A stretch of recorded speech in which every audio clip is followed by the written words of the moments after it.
Pagi, Pak. Pagi, Pak. Pagi. Oke, Pak.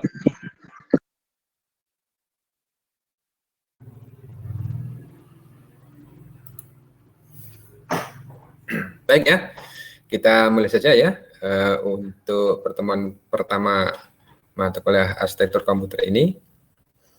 Ya, sebelumnya saya harapkan semuanya yang ada di rumah sekarang ini yang sedang melakukan BDR ya, belajar dari rumah, semuanya dalam keadaan yang sehat, ya. Kemudian tidak sedang terjangkit wabah ini, dan mudah-mudahan sampai akhir semester nanti atau sampai kapanpun tidak sampai terjadi musibah atau halangan yang bisa mengakibatkan terganggunya perkuliahan ya. Nah, mudah-mudahan semuanya sehat-sehat ya, dan tidak kurang suatu apapun ya. Baik ya, di pertemuan yang pertama kali ini, nah ini mungkin awal dari pertemuan kita di mata kuliah baru, di program studi baru dan tahun baru ya. Jadi semuanya kita awali dengan serba baru ya.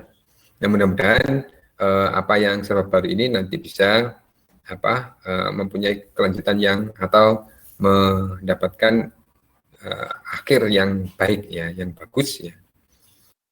Nah, di pagi ini nanti akan saya sedikit menjabarkan atau memberikan penjelasan mengenai mata kuliah yang akan kita pelajari nanti. Nah, kebetulan oleh Kaprodi dibebankan kepada saya, yaitu mengenai arsitektur komputer ya. Jadi nanti tidak langsung ke materi, nanti akan kita jelaskan dulu sistematika pembelajarannya yang akan kita lalui nanti. Kemudian ada beberapa yang perlu kita bahas mengenai kesepakatan, khususnya tentang evaluasi dan beberapa objek atau item penilaian nanti yang akan kita gunakan sebagai bahan untuk evaluasi. Ya. Nah, perlu diketahui untuk yang mahasiswa baru ini ya, depends itu jika dalam keadaan normal, maksudnya tidak dalam keadaan pandemi, semua dilakukan dengan menggunakan cara ya seperti ini, tatap muka, kemudian di kelas, ya kemudian ada beberapa yang dilakukan di lab pada saat praktikum, ataupun dilakukan pada saat workshop. Ya. Jadi workshop, ada praktikum, ada teori. Nah, biasanya kalau yang teori ini dilakukan di kelas. Kemudian kalau praktikum sudah diberikan labnya. Nah, untuk prodi baru ini memang nanti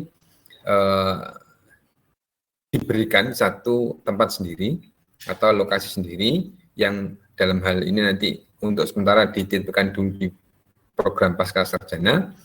Kemudian nanti jika gedung baru itu sudah terrealisasi, insya Allah nanti di akhir 2022 itu sudah ada pembangunan untuk program studi baru ini, sekaligus untuk laboratoriumnya. Jadi nanti untuk sementara kita nanti untuk melakukan perkuliahan, baik itu remote dan praktikum, kalau dilakukan secara offline atau luring di kelas, ya itu nanti masih mengikut atau masih bergabung di program studi teknik telekomunikasi dan pasca sarjana. Jadi labnya mungkin nanti ada di gedung D3, D4 maupun yang ada di pasca sarjana. Nah, di program studi baru ini adalah satu inovasi yang dilakukan oleh PENS untuk membuka program studi baru ini, yang tentunya nanti pertimbangannya adalah hasilnya atau dalam hal ini adalah lulusannya itu bisa menjawab permintaan-permintaan dari industri yang nanti bisa berkompeten ya, atau kompetensinya di bidang inovasi di jaringan komputer. Nah, khususnya di jaringan komputer ini aplikasinya adalah di internet. Ya. Nah, di internet ini sudah tidak menjadi satu bahan atau suatu satu objek yang luar biasa atau objek yang aneh bagi orang. Internet ini adalah sekarang menjadi sebuah kebutuhan, ya. Jadi sebuah kebutuhan yang setiap orang ya, mulai dari dia bangun tidur atau dalam ini adalah istilah melek lah ya, dari melek kemudian sampai merem lagi, itu tidak lepas dari yang namanya internet sekarang ini. Nah, memang dalam perjalanannya internet mulai dari tahun 70-an ya, sampai sekarang ini itu sudah mengalami perkembangan yang sangat pesat sekali. Nah, khususnya di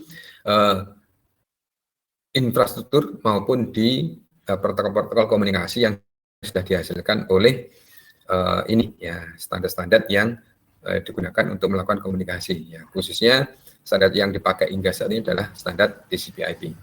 Nah, nanti otomatis di program studi teknologi rekayasa internet ini Anda nanti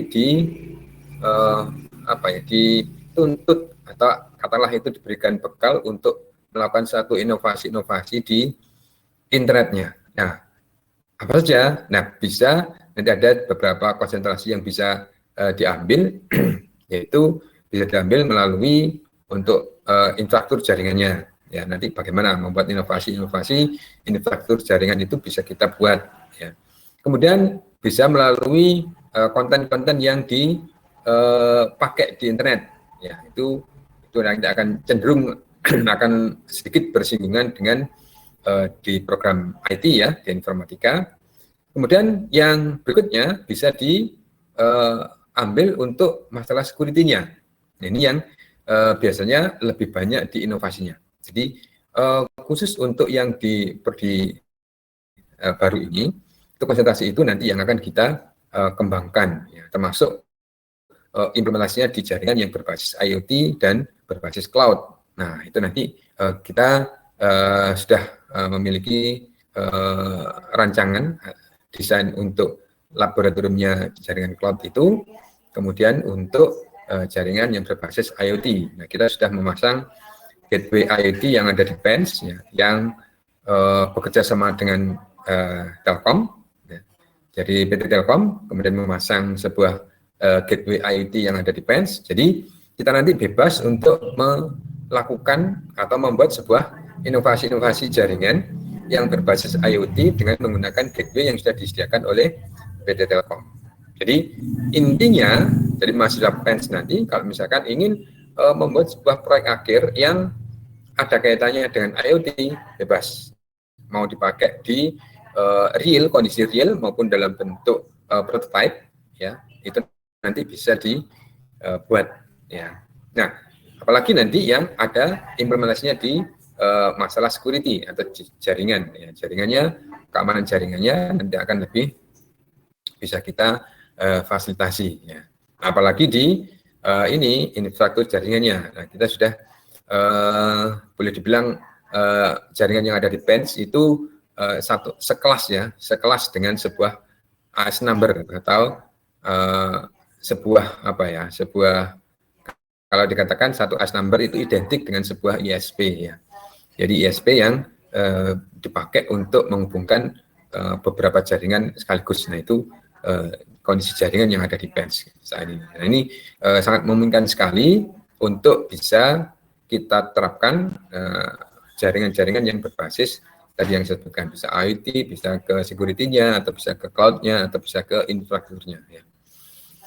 Nah, itu awalan di prodi kita nanti yang kebetulan nanti saya akan diserahi untuk mengawali bagaimana memahamkan tentang apa sih komputer itu dan bagaimana perkembangannya mulai dari pertama kali ditemukan sampai saat ini hingga nanti diberikan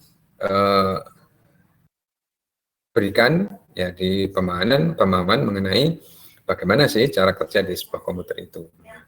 Yang intinya adalah bagaimana kita mempelajari atau memahamkan konsep digitalisasi dari sebuah informasi yang kita dapatkan yang ada di dunia manusia itu, kemudian kita pindahkan dan kita proses ya dengan menggunakan device yang kita namakan komputer itu, kemudian kita bisa mendapatkan hasilnya ya. Nah, oleh karena itu perlu satu panduan atau perlu satu satu, kalau di zamannya Orde Baru itu ada GBHN-nya ya, garis besar ya, garis besar dari pembelajarannya ya. Nah, ini yang kita tekan dengan nama RPS-nya. Dan RPS-nya ini saya coba untuk sharing untuk biar tidak terjadi lag. Saya matikan dulu videonya untuk sharing RPS nanti yang akan kita gunakan ya di mata kuliah arsitektur komputer ini.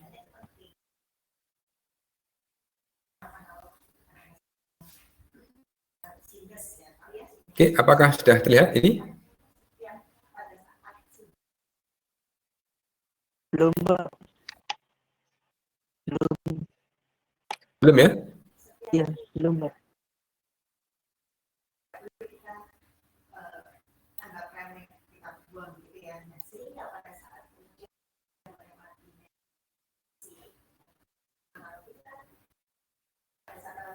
Sudah?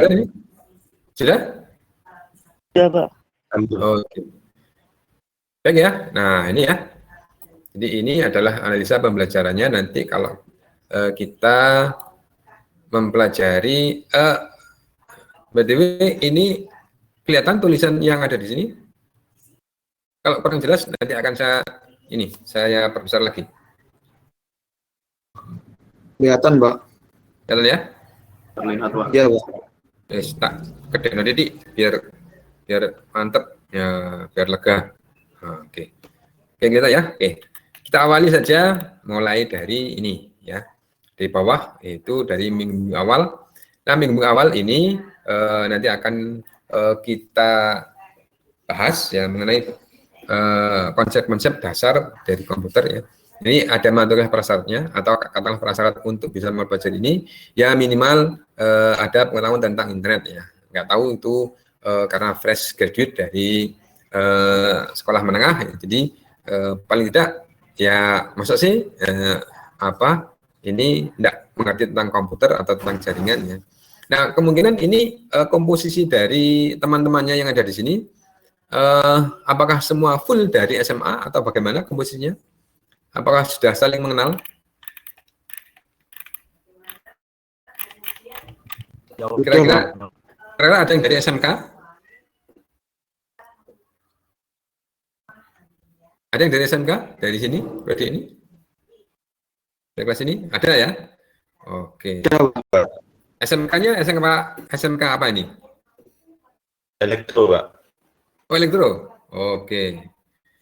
Ada yang dari SMK mengenai ini TKJ? Oh, ada TKJ. Kemudian ada dari RPL juga.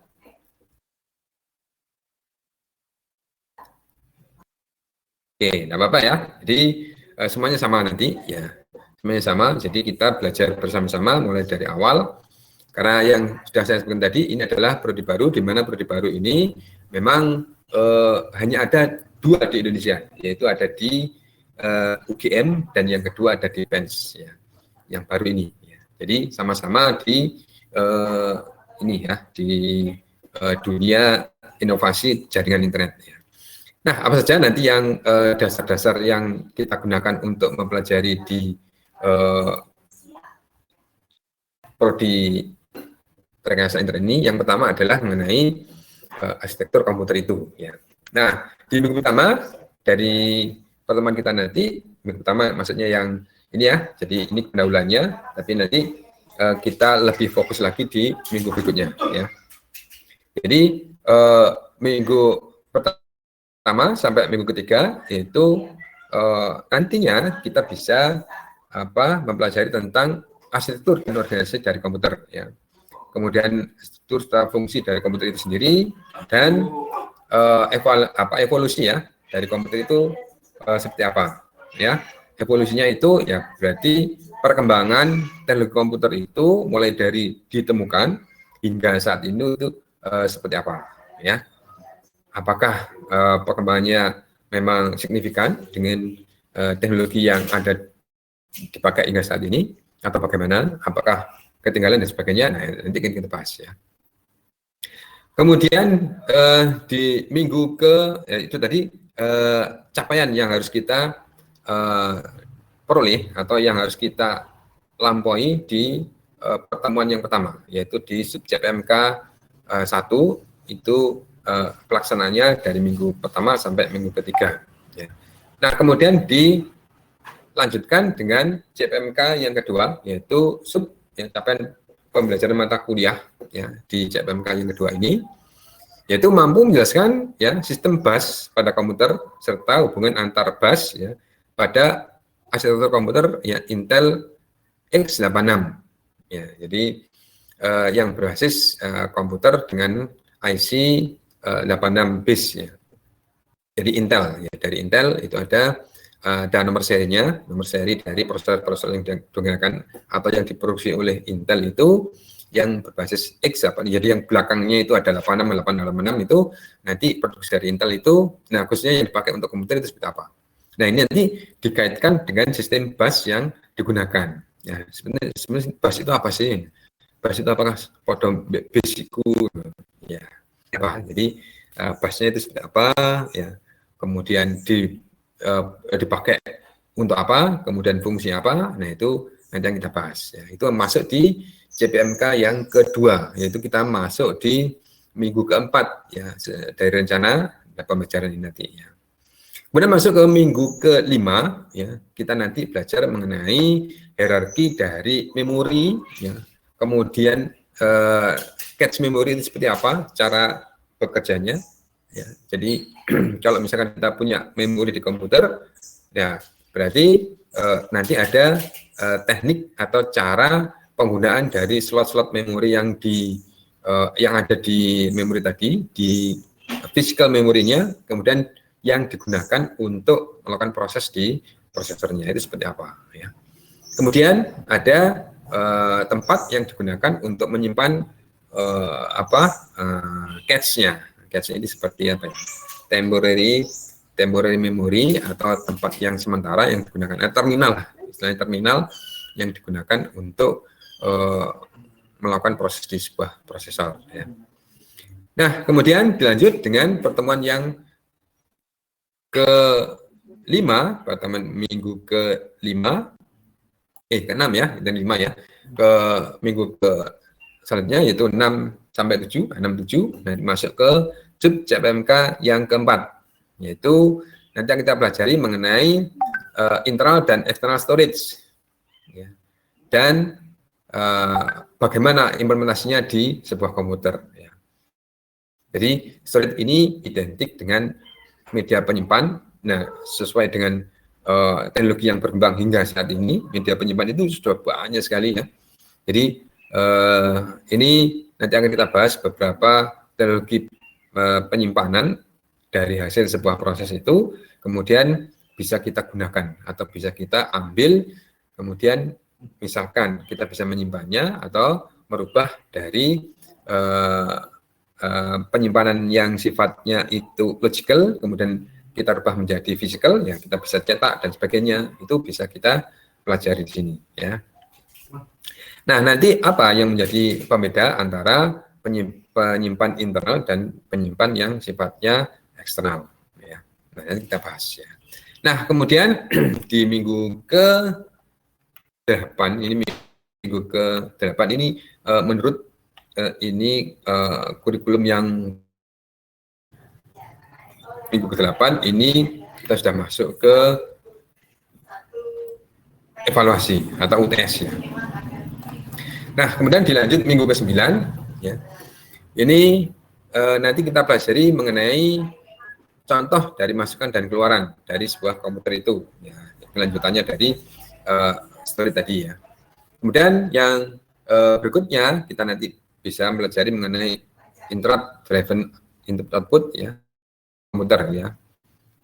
Kemudian nanti cara kerja DMA itu seperti apa, ya, kita nanti bisa belajar lebih lanjut lagi ya di sub CPMK yang ke-5 ya. Jadi minggu ke-9 kita full nanti di CPMK yang ke-5 membahas mengenai input output dan driver di I/O-nya ya. Kemudian kita lanjutkan di sub CPMK yang ke-6, kita masuk minggu ke-10 ya, sesuai dengan rencana pembelajaran ini ya. Yaitu membahas mengenai definisi dan fungsi dari sistem operasi ya. Jadi kalau misalkan kita sudah punya hardware-nya, sudah punya sistem input dan sistem output-nya, nah kemudian bagaimana cara mengatur dari setiap hardware yang ada di situ, kemudian bisa berfungsi sebagaimana mestinya. Ya, tentunya kalau misalkan kita punya sebuah katakanlah sebuah motor ya, sebuah motor kalian dari LK mesti tahu ya, sebuah motor, kemudian kita bisa menjalankannya itu dengan kecepatan berapa? Ya, tentunya dengan RPM ya, rotasi per menitnya, kemudian dengan durasi berapa? Nah, itu nanti kita bisa mendrive itu atau kita bisa mengendalikan. Ya. Nah, tentunya pengendalian ini yaitu dengan menggunakan perintah-perintah. Kamu berangkat, kamu muter, kamu berhenti, kamu berputar cepat, ya, kamu berhenti sementara, jalan lagi berapa detik. Nah, itu harus ada yang mengontrol atau mendrive-nya. Nah, tentunya hardware ini karena dia tidak bisa seperti layaknya manusia, ya, jadi harus didefinisikan terlebih dahulu. Dia bisa menerima perintah-perintah seperti apa, kemudian baru kita berikan perintahnya. Nah, perintahnya tentunya kalau misalkan ini hardware, misalkan dalam bentuk sebuah motor, berarti dia cuma punya dua fungsi aja, ya, dua fungsinya nyala dan mati saja. Jadi dia tentunya harus mengerti bahasa mesin. Ya, nanti akan kita bahas sistem operasi itu terdiri apa saja. Ya, tentunya kalau misalkan sistem operasi yang digunakan untuk memberikan informasi dari dunia manusia, ya, interfacing antara manusia atau interaksi manusia dengan hardware-nya, berarti itu lebih masuk ke bahasa-bahasa yang sifatnya high level, bahasa-bahasa tingkat tinggi, bahasa yang mudah dipelajari atau mudah dipahami oleh usernya daripada mesinnya. Nah, kemudian ada interpreternya yang difungsikan untuk merubah dari bahasa tingkat tinggi tadi, kemudian diterjemahkan dalam bentuk bahasa yang dipahami oleh mesin. Nah, itu nanti ya kita bahas ya. Jadi, sistem operasi nanti banyak sekali istilahnya program atau istilahnya perintah-perintah yang digunakan untuk menjembatani, untuk menghubungkan antara usernya dengan hardware yang kita gunakan. Nah, tentunya hardware ini adalah yang dimaksud adalah komputer, ya. Dari komputernya itu supaya bisa berfungsi, bisa kalau ditekan tombol H itu juga munculnya H, ya. Kemudian kalau ditekan tombol T juga munculnya T dan sebagainya. Itu prosesnya seperti apa? Nah, itu akan kita pelajari, ya. Nah, tentunya ada beberapa mata kuliah pendukung yang lain yang lebih spesifik untuk mengajarkan, untuk membahas di fungsi-fungsi tadi. Ya, tentunya tapi nanti akan dirangkum dalam sebuah integrasi dari beberapa program tadi menjadi sebuah operating system yang tujuannya adalah mengorganisasi atau melakukan operasional dari sebuah komputer tadi. Di mana komputer itu adalah kumpulan-kumpulan dari hardware, di mana hardware itu adalah integrasi dari beberapa hardware yang kecil atau beberapa modul-modul hardware yang kecil yang ada di situ nanti, ya. Nah, kemudian dilanjutkan dengan CPMK yang ke-7, yaitu mengenai ALU, ya, algoritma pemrosesan, ya. Ya, ini tentunya kalau kita membuat sebuah program, tentunya harus mengikuti sebuah metode supaya nanti prosesnya itu efisien, prosesnya itu efektif, tidak membutuhkan waktu yang lama. Itu biasanya dibuat sebuah algoritma atau sebuah metode yang nantinya bisa berjalan lebih cepat, ya, bisa berjalan lebih tadi efisien, tidak memakan waktu yang lama. Nah, itu kita akan pelajari di sini. Jadi beberapa algoritma yang ada kaitannya dengan proses pengerjaan dari sebuah misalkan proses matematika itu nanti akan dipelajari di pertemuan yang atau CPN ke-7 minggu ke-11 dan 12 ya. Dan selanjutnya nanti akan diakhiri dengan pertemuan atau sub CPMK yang ke-8 di mana sub CPMK yang ke-8 ini akan dilakukan pada minggu ke-13 sampai ke-15. Jadi 13, 14, 15 ini masuk ke CPMK ke-8.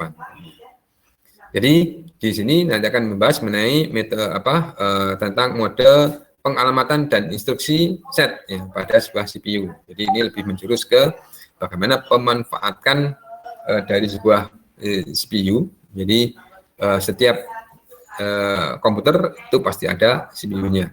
Ya. Jadi CPU ini adalah seperti kalau di manusia itu otaknya.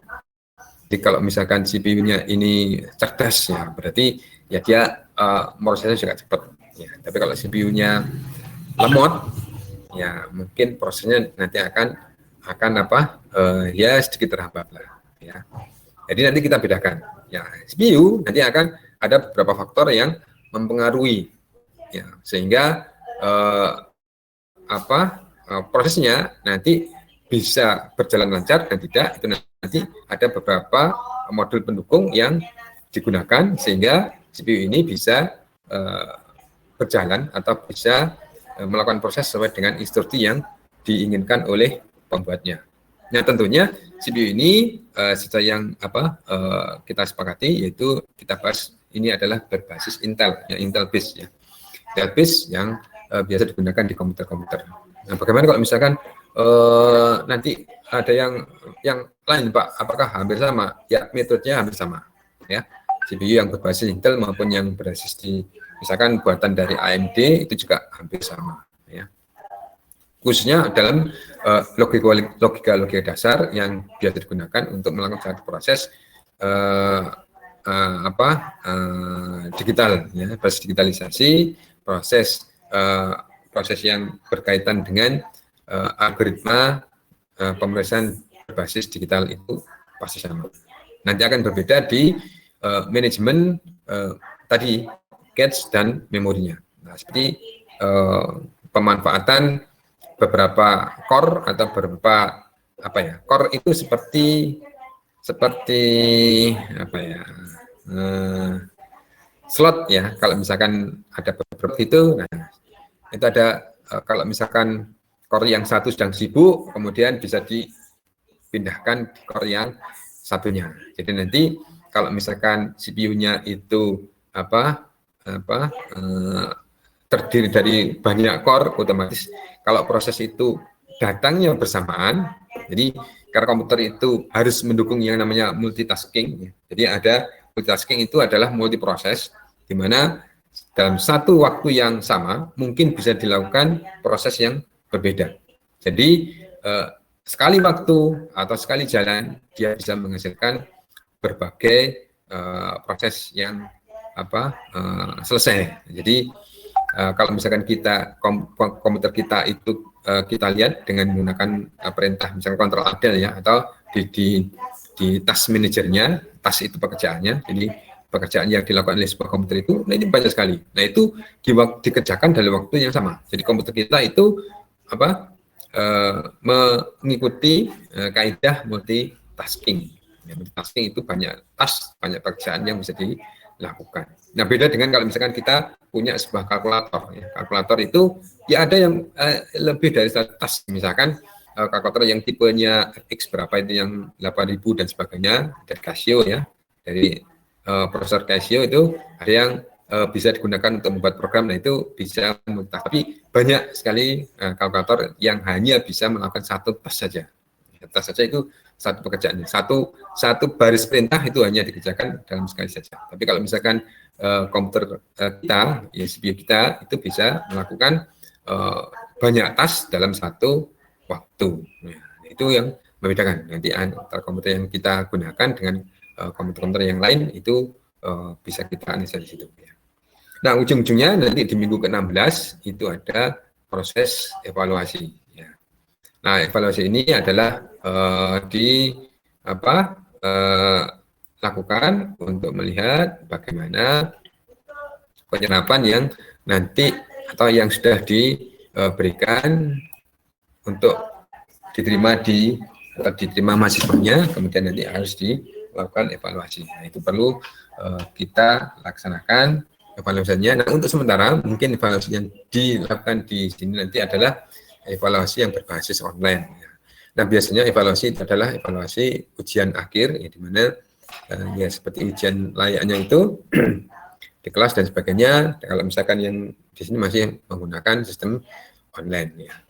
Nah, harapannya dari beberapa sub CPMK yang nanti sudah diberikan itu bisa mendapatkan satu CPMK yang terintegrasi, yaitu mahasiswa mampu memahami konsep dasar arsitektur komputer dan dapat menjelaskan tentang arsitektur dan organisasi komputer serta penerapannya dalam kehidupan sehari-hari. Jadi intinya komputer yang kita gunakan itu sebenarnya kalau misalnya di breakdown menjadi beberapa proses atau beberapa manajemen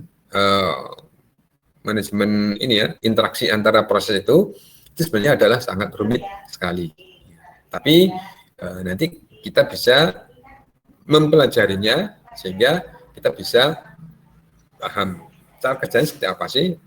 Lainnya kalau misalkan kita mengendarai sebuah kendaraan, itu kendaraan itu juga gabungan dari beberapa hardware, beberapa perangkat yang bekerja sendiri tapi bisa saling mendukung, terintegrasi sehingga dia bisa berjalan.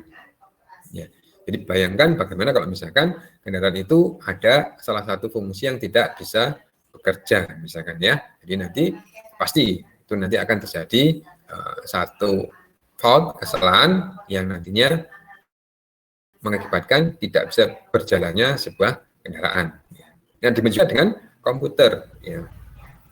Jadi komponen-komponen pendukung yang digunakan untuk sebuah komputer, membuat sebuah komputer itu bisa bekerja, maka itu banyak sekali. Jadi kalau misalkan ada beberapa komponen pendukung saja itu yang ada yang tidak bekerja secara normal, maka nanti ada proses-proses yang tidak bisa dilakukan secara benar. Nah, akibatnya apa? Mungkin bisa terhambat atau mungkin bisa saja itu tidak terjadi prosesnya atau tidak bisa berlangsung prosesnya, alias tidak bisa on. Ya. Misalkan kalau misalkan kita sudah melakukan prosedur yang sesuai dengan SOP-nya, tapi komputer itu tidak bisa menyala, ya itu bisa saja ada beberapa kendala di hardware-nya. Ya. Nah, itu ya nanti akan yang kita pelajari di arsitektur komputer ini. Nah, tentunya pendukung-pendukung yang lain selain dari yang ada di sini, ini bisa kita dapatkan. Nah, sumbernya bisa dilihat di ya. Jadi literasinya kita bisa mengambil dari ini ya, Computer Organization and Architecture, jadi Bill Stalling di edisi kelima, ya ini cetakan tahun ke-2000. Ya tentunya komputer modern itu diawali mulai dari sekitar tahun 95-an ya. Jadi menjelang 2000, jadi 2000 itu milenial. Jadi milenial ini milenium. Jadi sudah menjadi sebuah komputer yang terintegrasi. Jadi fungsi komputer yang dulunya itu tidak mungkin diterapkan di sebuah komputer, tapi bisa dilaksanakan atau bisa dilakukan, sehingga fungsi komputer itu menjadi lebih sempurna, ya, lebih sempurna, kemudian lebih bisa melayani atau lebih bisa memberikan servis ke usernya. Ya, demikian juga teknologi yang lainnya. Dalam ini misalkan saya singgung adalah teknologi di seluler, di HP, misalkan di smartphone itu juga basisnya juga sama, hampir sama dengan komputer yang kita miliki. Nah, kemudian di ini yang kedua yaitu kita bisa menggunakan buku dari Tannenbaum, ya, Andrew Tannenbaum. Ya. Jadi di Prentice Hall tahun 99. Ya, nanti bisa dicari di Digital Lab atau Digital Library dari PENS. Ya. Jadi bisa kalau sudah punya akunnya PENS, maka Anda bisa masuk ke perpustakaan digital yang dimiliki oleh PENS. Ya. Jadi boleh baca-baca di sana buku-bukunya, atau literasi boleh dari manapun, karena kita sekarang itu belajar tidak hanya dari satu media saja, kita bisa menggunakan multimedia. Jadi apapun yang kita temui, kita bisa jadikan sebuah pembelajaran. Ya, suatu saat jalan-jalan kemudian menemukan selembar kertas, ya, nah, kemudian di situ ada artikelnya tentang komputer, ya itu bisa jadi sebuah sumber pembelajaran. Ya. Atau HP kita, ya, HP kita tiba-tiba memberikan satu advice atau advertise, ya, mengenai tentang komputer dan sebagainya, nah, itu bisa jadi sebuah pembelajaran. Atau video-video yang sudah ada di media sosial dan sebagainya, itu bisa juga banyak memiliki bidang keilmuan yang bisa kita pelajari sebagai pendukungnya, ya. Jadi untuk zaman sekarang ini, ya enggak mungkin kalau misalkan orang itu tidak bisa belajar. Jadi bahkan yang autodidak pun itu bisa menghasilkan atau lebih kompeten dibandingkan dengan yang lainnya jika dia menekuni. Nah, itu literasinya. Kemudian ini ya, jadi pokok bahasan nanti yang kita bahas ya, arsitektur komputer. Kemudian yang kedua pengatur organisasi komputer, ada sistem bus, ada cache memory, internal memory, external memory, unit masukan dan keluaran, I/O, pendukung sistem operasi, kemudian data storage dan aritmatika komputer. Ya. Nah, itulah nanti yang akan kita pelajari. Ya, tentunya di sini adalah mulai dari ini ya, jadi mulai 8 ini ya. Nah, kita sudah masuk ke komputer yang sifatnya komputer modern, bukan komputer yang generasi yang sebelumnya. Tapi perkembangannya itu perlu ya kita pelajari dari awal sehingga kita mengerti basic dari komputer itu seperti apa. Baik ya itu dulu mungkin yang bisa saya sampaikan untuk pertemuan yang pertama ini, yaitu untuk pembelajarannya yang pembelajaran arsitektur komputer di program studi ini. Kemudian evaluasinya kita sepakati dulu nanti evaluasinya khususnya di ini ya, di UTS. Ya, jadi nanti jadi UTS, kemudian ada UAS, kemudian ada tugas. Jadi 3 unsur pokok ini harus terpenuhi. Jadi nanti wajib harus ada ini ya. Jadi kalau mahasiswa tidak mengikuti UTS atau tidak mengikuti UAS, maka otomatis dia nanti masuk ke kategori NSP. Ya, jadi NSP itu naik semester percobaan. Kalau misalkan dari UTS atau UAS-nya tidak mengikuti. Ya. Entah itu ada beberapa mata kuliah atau banyak mata kuliah itu nanti masuk ke NSP. Ya. Nah, tentunya kalau misalkan sudah mengikuti UTS dan UAS, tetapi ya nilainya masih kurang, maka bisa diambilkan sumber evaluasi yang berikutnya, yaitu tentang tugas. Jadi nanti tugas digunakan untuk membantu proses evaluasi, khususnya untuk memberikan nilai tambahan jika dari 2 sumber untuk evaluasi ini, yaitu UTS dan UAS-nya itu masih kurang. Ya. Nah, nanti kalau sudah dievaluasi, nah kalau masih tetap kurang, nanti bisa tetap bisa naik, akan tetapi ada percobaannya, jadi naik semester percobaan. Ya. Itu yang ada di evaluasi yang ada di tes nantinya ya. Baik ya, itu dulu mungkin yang bisa saya sampaikan. Bagaimana? Apakah ini nanti ada yang mau didiskusikan mengenai ini?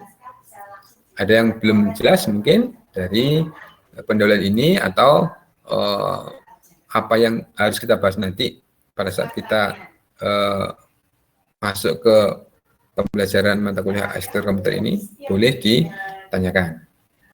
Nah, silakan. Ada yang belum jelas? Di arti pembelajaran itu ada tugas yang harus dikerjakan. Jadi ada soal-soal latihan dan itu akan digunakan sebagai tugas untuk kalian.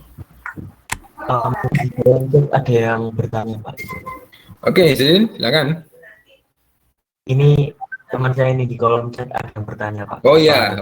Ya, tadi ketutup ya, maaf ya.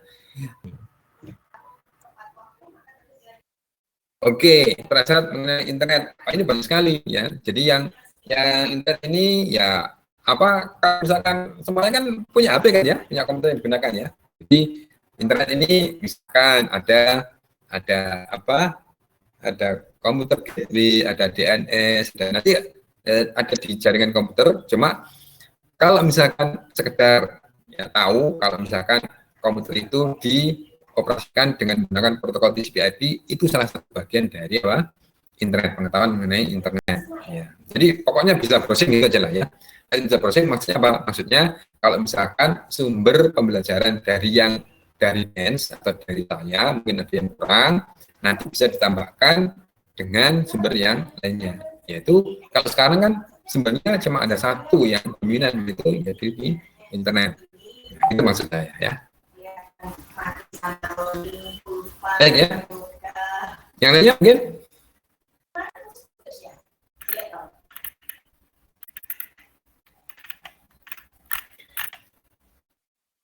By the way, ini semua menggunakan komputer atau ada yang masih menggunakan smartphone untuk kuliahnya? Apakah ada yang punya Zoom yang lebih dari 40 menit?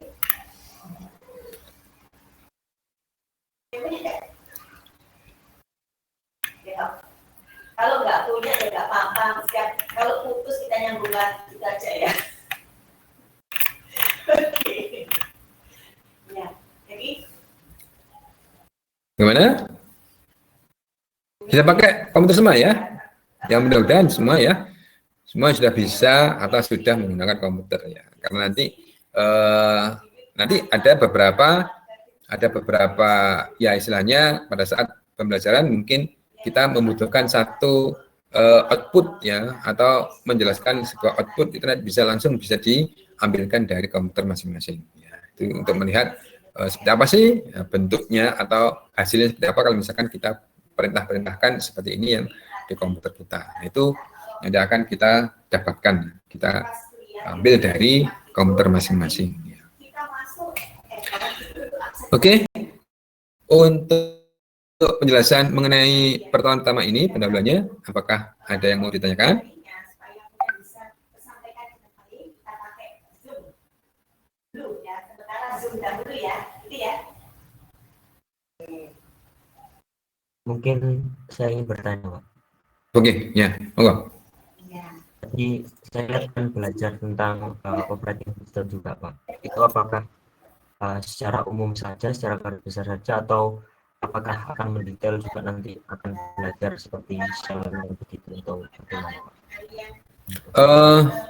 Maksud dari operating system yang ada di sini nanti adalah ini secara garis besar. Karena apa? Karena untuk lebih rincinya nanti ada mata kuliah mendukung yang lain nanti akan dilakukan di semester yang berikutnya. Contoh misalkan untuk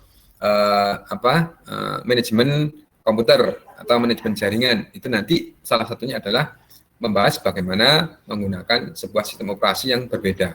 Nah, yang dimaksud sistem operasi yang ada di sini ini adalah yang digunakan untuk melakukan proses interaksi atau integrasi dari beberapa device itu agar nanti bisa bekerja dengan normal atau bekerja dengan benar ya maksudnya. Ya contoh misalkan kalau misalkan komputernya itu nyala tapi keyboardnya tidak ada. Apa yang dilakukan oleh sebuah sistem operasi untuk bisa memberikan informasi ke usernya agar nanti harus menyediakan sebuah keyboard atau papan ketiknya itu agar nanti bisa bekerja dengan baik. Contoh berikutnya, kalau misalkan dilakukan penggunaan oleh seorang user. Nah, bagaimana kalau misalkan user yang lain ingin melakukan atau ingin menggunakan komputer itu juga? Nah, apa yang harus dilakukan? Nah, itu sistem operasi nanti akan mengatur. Jadi yang namanya sistem operasi itu nanti yang ada kaitannya dengan komunikasi antar device itu sendiri, kemudian komunikasi antara komputer itu dengan usernya. Nah, itu nanti yang nanti dibahas di sistem operasinya. Jadi tidak tidak spesifik ke misalkan apa gitu, tapi secara global sementara ya. Jadi nanti ya penjelasannya sistem operasi ada berapa ya, mungkin ada banyak sekali ya. Sekarang itu kan kita bisa memilahnya menjadi dua kelompok besar ya. Jadi yang miliknya Windows ya, Windows base dan Linux base ya. Linux base itu turunan dari Unix ya. Jadi Unix ya. Turunan dari Unix itu ada macam-macam, yaitu ada yang benar-benar Unix base asli, ya, real Unix itu ada. Nanti turunnya ke FreeBSD, ya. Kemudian kalau Unix yang sudah mengalami perubahan itu ada Linux, ya. Linux ada banyak variannya. Ya. Kemudian Unix yang berbasis Macintosh. Ya. Jadi Macintosh itu juga bagian dari Unix, sistem operasi Unix. Ya. Nah, sedangkan yang Windows itu dia sendiri yang membuatnya. Jadi Windows ini memang properti miliknya Windows ya. Dalam hal ini ya dulu miliknya Bill Gates itu ya. Jadi milik Bill Gates. Kemudian diawali pertama kali itu ada yang namanya DOS ya. Ya, DOS ya. Jadi operating system yang berbasis disket ya, disk ya. Dulunya itu yang awal-awal komputer itu ada. Sedangkan operating system Linux itu memang basisnya adalah Unix. Ya. Jadi Unix itu diambil dari atau dibuat dari sebuah program C, program C, kemudian dikembangkan hingga saat ini menjadi berbagai macam operating system yang berbasis Linux. Ya. Termasuk smartphone yang kita gunakan itu adalah berbasis Linux. Ya. Jadi oleh karena itu kalau misalkan ngoprek HP itu kenapa kok harus di root? Maksudnya di root itu adalah kita ingin mendapatkan password root-nya. Nah, password root itu adalah sama dengan kalau misalkan kita mendapatkan password administrator yang ada di sistem operasi Windows ya. Itu ya. Jadi yang dulunya itu komputer itu operating systemnya itu berbasis single user. Ya, single user maksudnya komputernya cuma satu orang aja, yaitu desktop komputer ya. Kemudian berkembang, muncul server sehingga ada multi user. Sedangkan yang berbasis Linux sudah dirancang menjadi multi user. Cuma kalau di sistem Unix dulu interfacing-nya atau graphical user interface-nya atau GUI-nya itu tidak ditonjolkan. Sedangkan di Windows itu lebih menunjukkan ke GUI-nya. Jadi kemudahannya. Tapi dengan dikembangkan oleh beberapa atau dikembangkan oleh banyak developer program, kemudian yang berbasis Linux pun sekarang itu tidak kalah tampilannya dengan miliknya Windows itu ya. Bahkan sekarang juga lebih bagus dibandingkan yang ada ya. Jadi program-program yang mempunyai GUI yang bagus itu juga didukung dari operating system yang free, khususnya Linux ya. Ya gitu ya, gitu ya. Bagaimana? Yang nanya? Baik Pak, terima kasih atas jawaban. Baik, ya. Yang nanya bagaimana? Ada?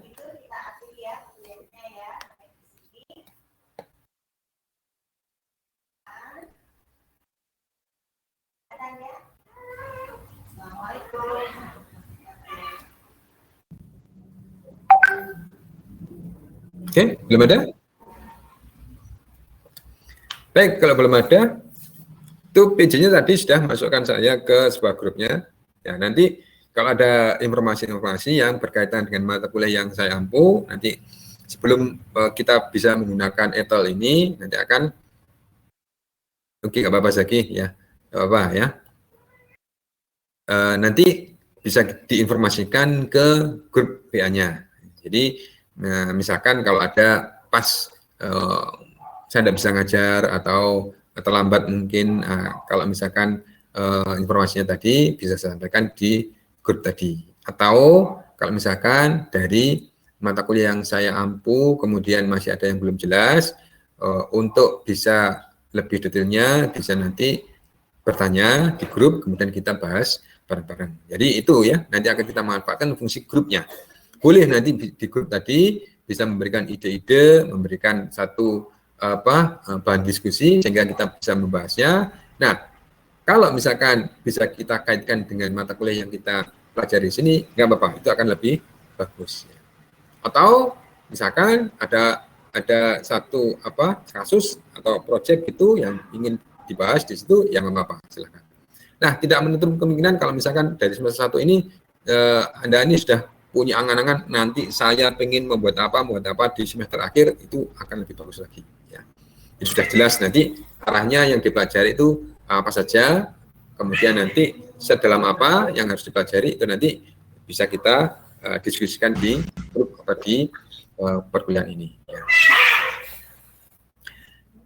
Oke, tidak ada pertanyaan lagi dari ini?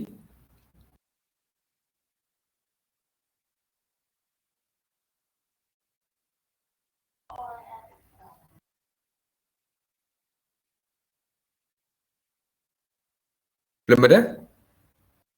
Oke, kalau belum ada, kita akhiri dulu untuk pertemuan pertama mata kuliah arsitektur komputer ini, dan kita lanjutkan minggu depan. Ya, mudah-mudahan ini nanti bisa memberikan wawasan ya, yang bermanfaat ya, untuk kita semua. Dan sekali lagi pesan saya, jaga kesehatan ya, jaga kesehatan, ya, istirahat yang teratur, ya, kemudian yang jelas ya, nantinya untuk semester ini masih kondisi pembelajarannya online. Jadi sampai akhir semester itu dilakukan dengan online. Nah, suatu saat nanti misalkan ada pengumuman yang mengharuskan kita atau memberikan kesempatan kita untuk bisa offline, maka kita akan kita laksanakan dengan cara offline juga. Baik, terima kasih atas perhatiannya. Mudah-mudahan bermanfaat. Akhirnya saya sampaikan Assalamualaikum warahmatullahi wabarakatuh. Waalaikumsalam warahmatullahi wabarakatuh. Terima kasih Pak. Terima kasih. Sama-sama. Terima kasih Pak.